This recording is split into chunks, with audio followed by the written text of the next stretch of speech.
Place à l'invité politique. Je reçois ce soir Thierry Solère, député des Républicains Macron compatible, il faut préciser, ex-organisateur de la primaire de la droite. Bonsoir, Thierry Solère. Je commence avec ce tweet que vous venez de tweeter ce soir. Salah Abdeslam, l'un des auteurs présumés des attentats de Paris, qui vous assigne devant le tribunal pour atteinte à sa vie privée. Vous aviez notamment révélé les conditions de sa détention. Le procès, ce sera mercredi prochain. Pourquoi vous tweetez ça? Parce que ça vous choque? Parce que vous l'attendez avec impatience? Parce que je veux être transparent, ça avait fait à l'époque polémique. C'est vrai que les députés, on est en pleine élection législative. Le rôle des députés, c'est de voter les lois, mais c'est aussi de contrôler l'action du gouvernement. Et les députés, ils ont le droit, ils ont même le devoir d'aller souvent dans les prisons, accompagnés de journalistes, pour justement voir les conditions de détention. Et il y avait eu, il y a un an, une polémique sur les conditions de détention de Salah Abdeslam. Et depuis, l'auteur présumé des attentats du Bataclan, l'un des auteurs présumés, m'a assigné donc au tribunal. Et donc c'est mercredi qu'aura lieu ce jugement. Moi, je pense vraiment que c'est l'occasion de rappeler le rôle des parlementaires dans notre pays. Encore une fois, on vote les lois, mais on est là pour contrôler l'action du gouvernement. Et il y a tout détenu a un droit, même Salah Abdeslam, bien sûr, au respect de sa vie privée. Vous êtes d'accord pour dire que vous avez outrepassé ses droits à lui? Non, pas du tout. Non. En décrivant par le menu son quotidien? Je n'ai pas décrit par le menu. Je suis allé avec un journaliste. Comment il faisait sa prière? Quel geste il avait fait? Je suis allé avec un journaliste du journal du dimanche. La loi le permet d'aller avec des journalistes. Et le journaliste a écrit l'article qu'il a voulu dans le journal du dimanche. Encore une fois, c'est la liberté d'information de la presse. Alors voilà, on a tous des droits. Même Salah Abdeslam en a. La violation de sa vie privée, c'est très bien. Chacun aura jugé. Moi, en tout cas, j'irai défendre devant le tribunal avec mon avocat ce qu'est le statut du parlementaire et justement le rôle d'information et de contrôle de l'action du gouvernement. Et si vous êtes condamné? Eh bien, écoutez, je ferai appel. On va parler de François Bayrou qui a présenté sa loi pour la confiance dans notre vie démocratique. C'est ainsi qu'elle s'appelle. Vous souhaitiez qu'elle ne tourne pas à l'anecdote. Qu'est-ce que vous en pensez? Alors, je vous avouerai que je suis encore jusqu'à dimanche 20h en campagne électorale chez moi à Boulogne-Billancourt et que je n'ai pas regardé l'intégralité. On va éviter d'en parler si vous le voulez bien pour ne pas rentrer dans la circonscription. Et je n'ai pas encore regardé dans le détail le texte qui a été présenté, je crois, aujourd'hui au Conseil des ministres. J'avais vu les grandes orientations. Au fond, il y a plein de sujets, mais il y a notamment des pratiques politiques qui sont légales aujourd'hui, mais qui sont récusées par les Français. Je crois que ce texte doit être l'occasion. Si ces pratiques légales sont récusées, c'est l'idée, mais ma question, c'est est-ce que le texte tel qu'il est présenté aujourd'hui répond à ces problématiques-là? C'est ça la question. Écoutez, je crois que c'est un texte sur lequel il y aura beaucoup d'amendements parce qu'il y a des bonnes intentions, puis après il y a des réalités. Encore une fois, il y a des mesures différentes dans le texte, notamment par exemple les emplois familiaux, les interdire à l'Assemblée. Oui. C'est bien, les autres parlements le font. Il faut peut-être aller plus loin. Il faudrait juste vérifier que les assistants parlementaires fassent leur travail. C'est pas juste le fait que ce soit la famille qui peut poser problème. Si c'est des amis qui ne travaillent pas, c'est un problème également. Il y a la limitation dans le temps des mandats de parlementaires à 3 mandats. Sur le principe, c'est une belle idée. D'un autre côté, j'ai souvenir quand Robert Badinter et Jean-Pierre Fourcade, 2 sénateurs, ont quitté le Sénat. Si cette loi avait existé, ils seraient partis 20 ans plus tôt. Est-ce qu'ils n'ont pas apporté à la République, par leur sagesse, par leur expérience tous les deux? Je ne suis pas certain que ça soit qu'une bonne idée, et pour autant il faut renouveler. Voilà, je crois que c'est un texte sur lequel on pourrait, gauche, droite, toutes les formations politiques se mettre d'accord, j'espère assez facilement. Une question de forme sur cette loi, c'est en pleine enquête sur les assistants parlementaires du MoDem. Est-ce que c'est le bon vecteur, François Bayrou? Est-ce qu'il est audible pour porter ce texte-là? C'est pas une bonne affaire pour lui, bien sûr, d'être mis en cause dans cette affaire, mais après, on est dans un état de droit, chacun a des droits, François Bayrou comme les autres, et il n'est pas mis en examen. Et j'ai noté l'autre jour que le Premier ministre avait rappelé que ce gouvernement, comme les autres depuis Édouard Balladur, appliquerait la jurisprudence qu'un ministre mis en examen quitte le gouvernement, il ne l'est pas. Donc voilà, moi je ne veux pas faire de polémique pour rien, mais non, j'imagine que c'est compliqué pour lui et que ça tombe mal. Oui. Alors François Bayrou et Édouard Philippe se sont ostensiblement, j'allais dire, presque tenus le bras à la sortie du Conseil des ministres aujourd'hui. Après le recadrage hier, le Premier ministre reprochait à son garde des Sceaux un appel passé à un journaliste de Radio France qui enquêtait sur le MoDem. Pourtant, François Bayrou persiste et signe aujourd'hui. Écoutez-le. Cette enquête où les personnes appelaient sur leur téléphone privé des collaborateurs, sur leur téléphone privé en dehors du lieu et des heures de travail, j'ai trouvé que c'était un peu excessif. Vous vous êtes dit, là, on les harcèle. Mes collaboratrices, on les harcèle. C'est en tout cas le sentiment qu'elles en avaient. Et donc, je l'ai dit.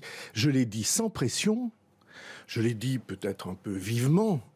Mais je ne vois pas en quoi il serait anormal de dire en privé son sentiment sur un certain nombre de pratiques et de méthodes. Vous continuerez à faire le distinguo, François Bayrou, entre un coup de fil de citoyen de votre part à la presse et un coup de fil de ministre. Vous ne voyez pas le problème. Vous ne voyez pas le problème. Non. Et vous voyez un problème?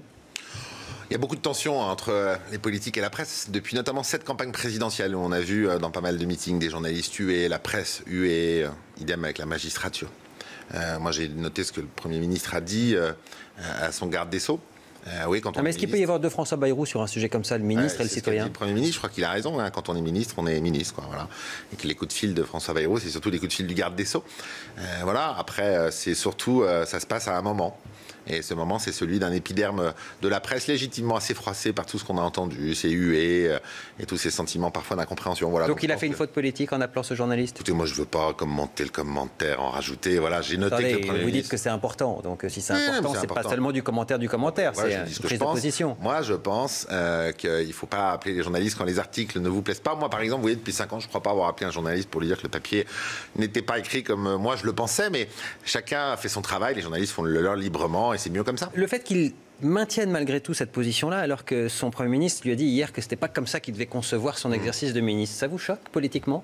Moi, je ne suis pas Premier ministre, c'est le problème du Premier ministre et du Président de la République de driver comme ils l'entendent les ministres qui sont les leurs. C'est, j'imagine, une équipe gouvernementale. Chacun a son tempérament, sa personnalité. Après, il doit y avoir dans une équipe, dans un gouvernement, comme dans une mairie, comme partout, un collectif qui doit s'exprimer. Voilà, donc j'imagine que ça n'a pas dû que plaire. Votre collègue Xavier Bertrand dit c'est grave, il faut que le Président de la République siffle la fin de la partie. C'est vrai, c'est grave de... Bon, ça c'est grave, il y a plus grave sur l'échelle de l'hierarchie des problèmes. Hein. Voilà, je veux bien qu'on passe 10 minutes là-dessus, mais ça m'a pas paru formidable. Et puis ça a l'air d'aller mieux. Regardez, ils sortent bien la main dans la main du perron de l'Élysée. Alors, cela dit, même une possible défection de François Bayrou, si jamais ça se passait mal entre eux, ne changerait pas grand-chose au Président de la République si l'on en croit les projections pour le second tour, où il aurait une majorité absolue sans le MoDem. Est-ce que ça vous inquiète, cette hégémonie? Non. Possible. Il y a une forme de cohérence. Moi, je crois toujours que les institutions sont plus fortes que les partis politiques. Et au fond, les Français, ils ont une forme de cohérence. Ils ont élu Emmanuel Macron. Et je n'ai pas été étonné du score des candidats qui soutiennent Emmanuel Macron de La République En Marche dans beaucoup de circonscriptions. Après, on dit les uns et les autres. Moi, je suis un homme de droite. Ce qu'on pense de la situation. Moi, j'ai essayé avec d'autres tout de suite, dès le lendemain du premier tour, de dire qu'il fallait voter pour Emmanuel Macron et de ne pas tortiller en essayant de ne pas prononcer son nom.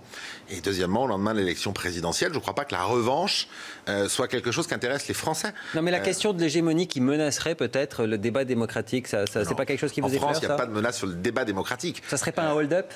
Non, il n'y a pas de hold-up. Vous savez qui disait ça avant l'élection, pendant la campagne? Je ne sais plus, mais j'ai entendu ça. Écoutez. Mais est-ce que quelqu'un peut penser raisonnablement que, élu président, il aura une majorité présidentielle uniquement avec son parti? Moi, je n'y crois pas. Mais non seulement ça n'est pas possible, mais ça n'est pas souhaitable, parce que ce serait un hold-up. On en dit des choses dans les campagnes électorales, mais je crois qu'il est sincère et qu'à l'époque, il ne croyait pas qu'il aurait une telle majorité qui se dessine pour lui. Donc vous n'êtes pas d'accord avec Emmanuel Macron, ce ne sera pas un hold-up? Non, moi je ne crois pas qu'il y ait de hold-up. Je crois qu'il y a le choix des Français. Je crois d'abord que les Français sont assez épuisés de la période qu'on vient de vivre. Hein. Il y a eu 7 tours de scrutin, c'est le 8e dimanche, les primaires de la droite, les primaires de la gauche, les présidentielles et les législatives. Aujourd'hui, on a frisé l'accident industriel hein, avec un second tour Mélenchon-Le Pen. Les Français ont désigné un nouveau président de la République. Et encore une fois, maintenant, on choisit les députés. C'est pas anormal et c'est assez logique qu'il y ait une majorité En Marche. Elle se dessine, mais nous verrons dimanche. Laissons les électeurs choisir. Assez forte. Moi, encore une fois, je suis un candidat de droite dans ma circonscription. Ce pourquoi je prêche presque, c'est de dire qu'il faut que la droite soit constructive et pas dans le régime habituel, c'est-à-dire on s'oppose à tout le temps, surtout. Voilà, je ne veux pas ça. Et je pense que le pays, les Français n'attendent pas cela. Donc toutes les réformes qui seront bonnes, j'ai vocation à voter pour. J'ai vocation à infléchir les réformes qui n'iront pas suffisamment loin. Et j'ai vocation à m'opposer à celles qui seront mauvaises. C'est-à-dire que ce n'est pas un chèque en blanc, mais par contre c'est une confiance a priori. Vous faites partie des rescapés de la vague de La République En Marche du premier tour pour une raison assez simple, c'est que vous n'aviez pas de candidat en face de vous. Vous avez été épargné. Est-ce que vous vous sentez redevable, Thierry Soler? En rien, non. J'ai pas eu de candidat. Il y avait une candidate qui devait dans ma circonscription être candidate, elle l'a été ailleurs.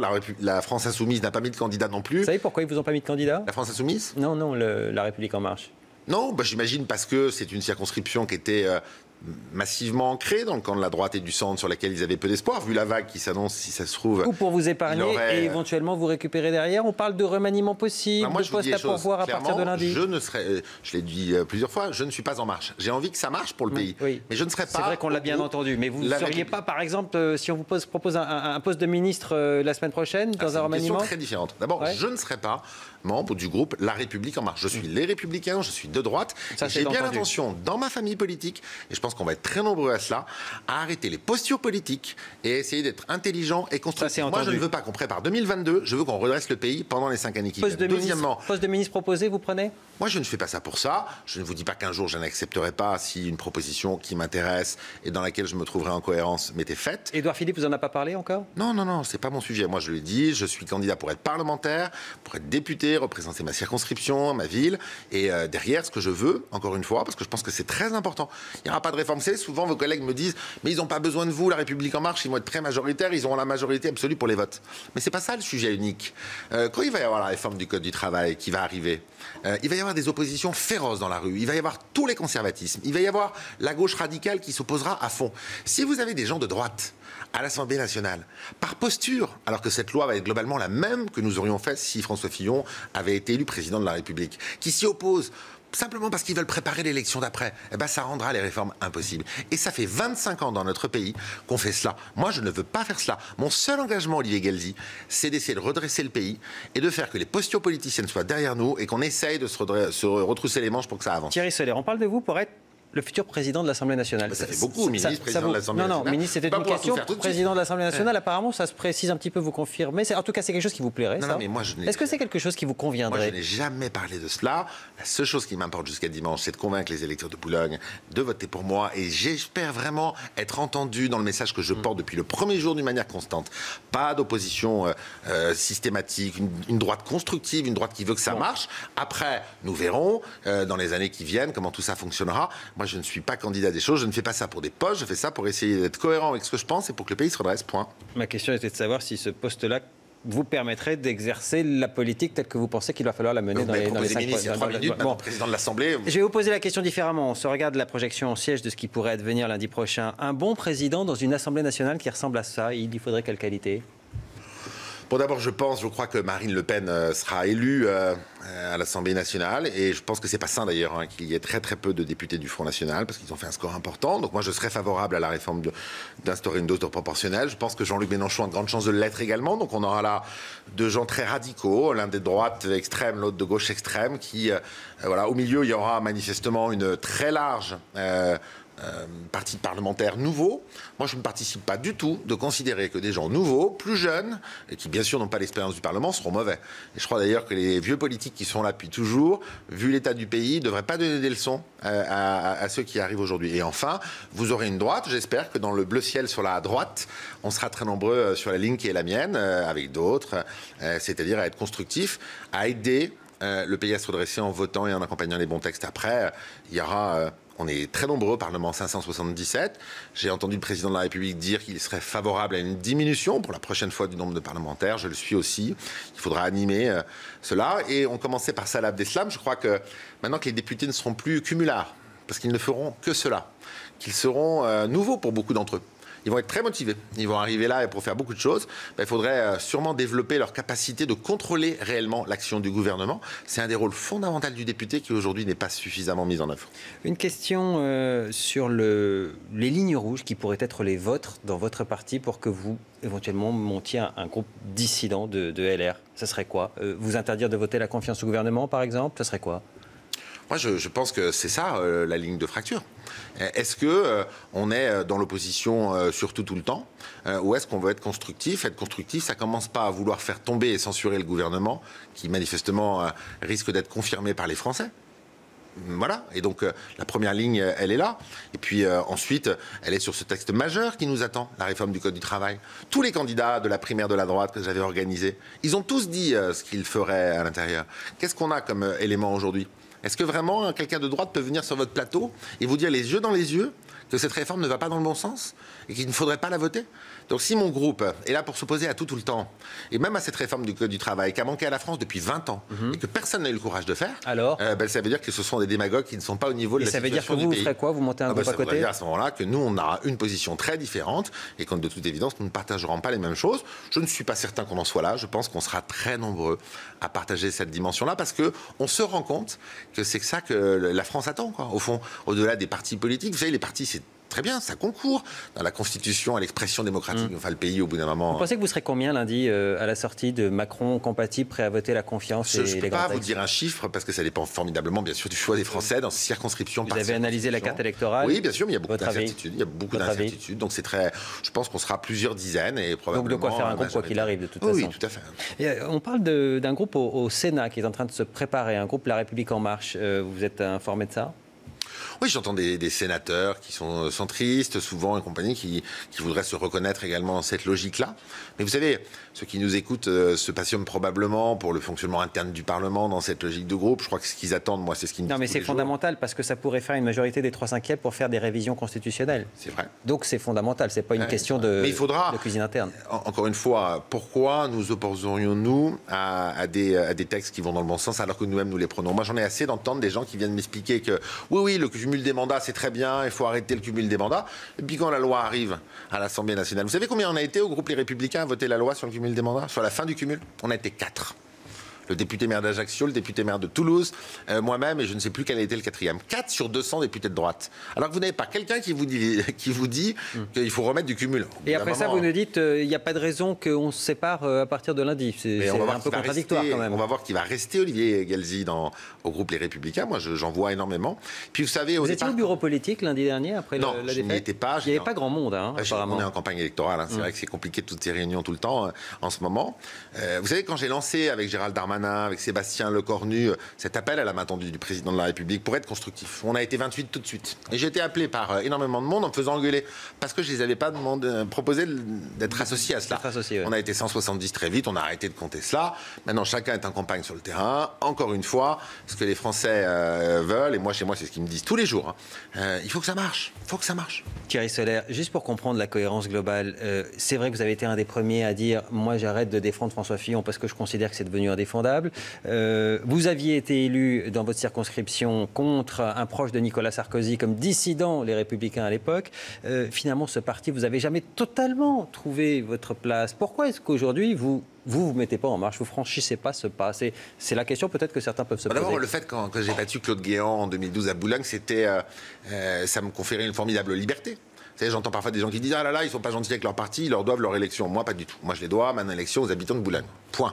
Après, je dis ce que je pense. Moi, j'ai organisé les primaires parce qu'ils me l'ont demandé. Nicolas Sarkozy, Alain Juppé, François Fillon et les autres.